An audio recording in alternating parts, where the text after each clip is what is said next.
Hi, so it's Michelle McGrath here from Sacred Self, and I've got Kerry Belviso here with me today from Awaken Kinesiology. Hi, Kerry. Hi, Michelle. Thank you so much for having me.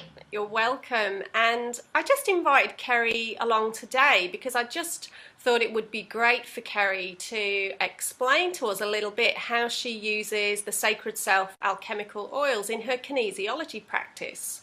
So over to you, Kerry, and maybe you could tell us a little bit about how kinesiology works for those who are new to the modality. Yeah, sure. So with kinesiology, we use muscle testing. And so basically at the start of a session, someone will explain to me what's going on for them. And, we really start to identify what it is they're wanting to achieve or what it is they're wanting to feel. And maybe write down some goals. And then once they have up on the massage table and we use the muscle testing, we're using the muscle testing to basically say, well, these are the things this person is wanting. What is it that's preventing them from being able to achieve those things? So different things will come up, different emotions, attitudes, beliefs, different goals that they're wanting to work towards. And we're also saying whereabouts in the body is this blocked. So we're looking at energy systems. So it might be in certain meridians or in chakras, glands, all sorts of different things will come up. And then we're asking the body, what is it that we need to do in order to rebalance this? So I might use, for example, flower essences, or I use sound in the form of tuning forks, crystals, and I also use Michelle's oils. So I use your oils, Michelle, like I would say every single session, just about, that I work with clients. And the way I decide which oil I'm going to be using, or oils, is through using the muscle testing. Right. So there's different ways that it might come up. So for example, let's say that I found that I need to hold a particular acupressure point, or I need to work in a particular chakra, and I'll say, do I need something else? Do I need something extra to use whilst I'm doing that? And one of the things I'll test is, do I need an oil? And so if an oil comes up, so let's just say I get one now. So it might be, for example, joy. And so I would then just put I open the bottle and I ask the person to smell that. And then I just pour a little bit onto their wrist. So usually, because I'll end up using quite a few, so I'll make sure I do it in a certain order so I remember which wrist I'm up to. And I'll get them to breathe it in. And then we'll start talking about whatever the issue or the area that oil is to do with. So, in the case of joy, I'd start asking some questions. I might just ask, well, how much joy is there in your life at the moment? Yeah. Or, where are you experiencing joy? And oftentimes if that oil comes up, it'd be probably the case that the person isn't experiencing much joy. And so then we'll link that to the other things that have also been coming up for them. So like there's a theme. Session. Exactly. So we just kind of keep on linking it back to the theme. So it just using the oils becomes a part of like the conversation. And just obviously, as we know, like just that, smelling and using our senses, and like has such a totally has an effect on the memory and activating old things, and also it has a really relaxing effect on the nervous system. So just throughout the session, as people are smelling the various different oils, it really can just kind of de-stress and relax the energy. And so do you ever have like any, I don't know, like are there any that sort of come up more frequently than others? Like do you notice common themes at all? Like it seems to go in stages. Like I think one of my favourite oils is Grace, and I found that was coming up a lot like last year, but I was just thinking it just hasn't been coming up at all recently. So they do come up in themes.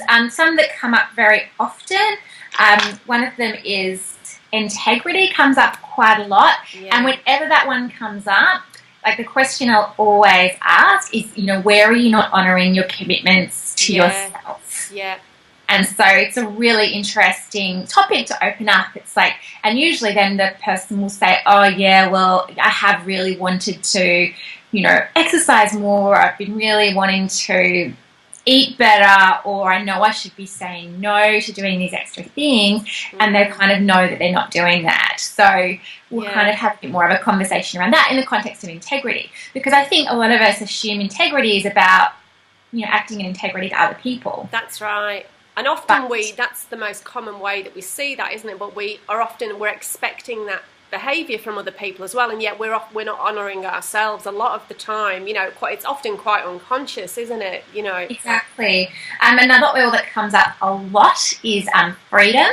Yeah. And yeah. often, like, if someone is just very stressed or they've been having lots and lots of negative thoughts, it'll often come up to clear through the heart chakra, or Right. I'll even sometimes put it on the skin across Yes. the brow, Yeah. and it just seems to have it smells quite cleansing too, doesn't it? Yeah, because it's got that pine, tea tree, lime. It's very refreshing, isn't it, that one?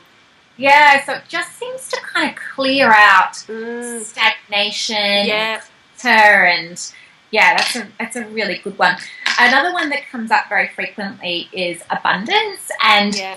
I always find it's really helpful to talk to people about abundance. It is of course to do with money, but it's to do with abundance in all different areas. So abundance of love, abundance of time, abundance of energy, and tends to come up if somebody has been in a bit of lack. Yeah. So yeah. they're noticing what they don't have, or what's not working, or what they wish they had. Yeah. And it's, we all know like how important gratitude is, and focusing on what we do have. But at we different need times, reminders, I think, quite regularly, don't we, with that? Because it's easy to get caught up if you're stressing about that, So yeah, do you that's ever true. I was going to say, do you ever have any kind of like unusual situations, where you've gone, and then you sort of go through and then something surprising comes up, or, you know what I mean? I was thinking like any random... Yeah.